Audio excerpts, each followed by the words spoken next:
This is Today in St. Louis, focused on you. We are waking you up this morning with a live look at downtown St. Louis from Worldwide Technology Raceway. That's over there in Madison, Illinois. And get this, it's one of those days where employers may get a couple of sick calls coming in because the weather is going to be amazing, amazing. That's according to Anthony. So, and Anthony is one that sets the bar very high. Yeah. Good morning, everybody. It is Monday, March the 6th. I'm Rennie Knott. And I'm Michelle Lee. We just want to say thanks for joining us, including those of you who might be watching us on 5+. And you said today, Anthony, the pick day of the week. 70s and sunshine, so enjoy. But after this, we're talking winter, 40s and 50s for highs.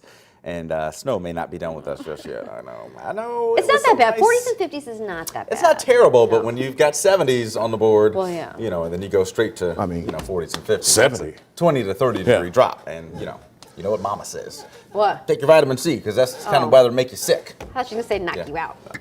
That too. Yeah. That's But not LL today. Cool J's mom said that. I was like waiting for it. I was like, no, that's not Stay what in I was line, and then mama's going to knock you out. All right, so yes, this morning, I think the cold weather after today will really knock you out. We're talking 40s and 50s in the afternoon, but 20s and 30s still in the morning. So hang on. 55 degrees right now in St. Louis Lambert. It's 44 in Alton. Also, Scott Air Force Base is at 48 and Flora at 43 degrees. So as we go through the day today, we'll have sunshine and a mix of sun and clouds. We'll climb into the 70s later on, so enjoy that. All right, let's get an update on traffic this morning. Mr. Gary Frank is off. He helped us last night doing a little weather. So as far as the world of traffic goes, we're actually looking pretty good this morning. There's just one issue on the Illinois side. It's 255 southbound at the exit ramp. State Street westbound there is blocked. But you see the green sensors everywhere else. They're moving along without a problem from St. Charles, Franklin, Jefferson County, even the Metro East. Coming over all of our bridges into downtown. No issues right now, but of course this is the 6 o'clock hour and usually when things do change. We'll let you know when that happens coming up. The time is 6:03 and we're following breaking news this morning in the Metro East. Neighbors in Columbia, Illinois woke up to some heavy smoke when a home caught fire. Now this started around 2 o'clock this morning on Charlotte Avenue, which is near Route 3. We're being told that everybody inside of the home was able to make it out safely. Right now, firefighters from Columbia and Waterloo are still working to put out the hot spots. Well, this morning, St. Louis is buzzing after a rather busy sports weekend. Downtown St. Louis was packed with fans for the first ever home opener for St. Louis City SC. And let us not forget Arch Madness. Oh, yeah, we've got some great pictures on KSDK.com, Yeah, we do. by the way. The Battlehawk fans now are hoping to do it all over again for their home opener this weekend. So let's check in with Alex Fees live downtown with details. Good morning, Alex. Right, Michelle, that's right. It is time now for the next chapter, and that is the Battlehawks. If you plan on going to the Battlehawks game this weekend at the Dome, some additional seating just became available. Single game tickets in the 300 section go on sale at 10 o'clock this morning. Meanwhile, behind me, City Park was sold out as 22,500 soccer fans cheered on City SC. Now, the soccer team played in front of a sold-out crowd. The energy before, during, and after the home opener set the stage for what is predicted to be a well-attended inaugural season for the St. Louis soccer team. Many season ticket holders tell 5 on your side the event was well worth the wait. City SC's next match is Saturday on the road against Portland. They'll play at City Park again on March 18th against San Jose. I did that again, growing up in St. Louis, coming downtown and experiencing wonderful things, that we get to do that again with these guys, and they get to experience having that same civic pride. As for this weekend, the Battlehawks will play the first of 5 home games on Sunday with a 3 o'clock start time against the Arlington Renegades. Coming up at the bottom of the hour, what all this downtown sports success means from the point of view of a sports economist.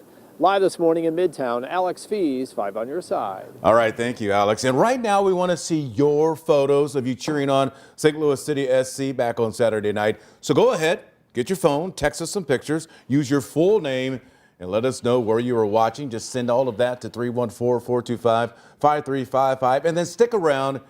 It's a pretty good chance that you're going to see all of that right here on Today in St. Louis.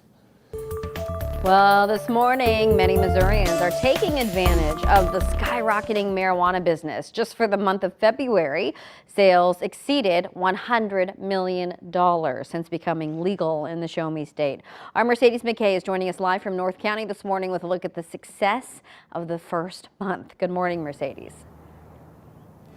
Good morning, Michelle. We're live here outside of Field State Dispensary in Florissant. It's one of the nearly 200 dispensaries across the state of Missouri that have been working nonstop to keep up with the high demand. To put that success into perspective, the first month of recreational marijuana sales in Illinois generated just $39.2 million, compared to Missouri's first month with $102 million.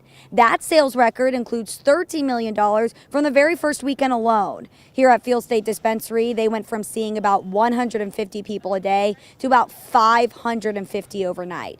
General Manager Nick Wegman tells me they're seeing about 160 new patients daily. He says they've already hired about 15 new people and intend to double that in the next couple of weeks. Probably the biggest struggle, which is a word I hate to use, has been accommodating all the new people and the logistics of fitting 500 people in a building in a day has been difficult to kind of wrap our head around, but we're making changes every day, getting tighter and tighter. Field State is already looking to actually expand their building to keep up with this high volume, make traffic a little bit easier. Coming up in the next half hour, I'll tell you about a brand new dispensary that just opened up over the weekend actually in downtown St. Louis and what makes them unique. Live in North County, Mercedes McKay, 5 on your side. Thank you, Mercedes. This morning, a man is fighting for his life after being shot multiple times in St. Louis and then rushed to the hospital 50 miles away. The shooting happened late on Saturday night near Hamilton and Wells in North St. Louis. The victim showed up at Mercy Hospital in Troy, Missouri with 8 gunshot wounds.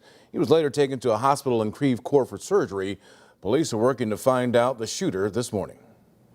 Well, this morning, St. Peter's police tell us the 52-year-old woman shot during an attempted robbery outside of a Schnucks is expected to survive. The shooting happened around 8 Friday night in the parking lot of the Schnucks Harvester store off 364 and Junkerman Road. Right now, police are still looking for the suspect. He was last seen driving a silver Hyundai SUV. If you have any information, call the St. Peter's Crime Solvers tip hotline. That number is on your screen.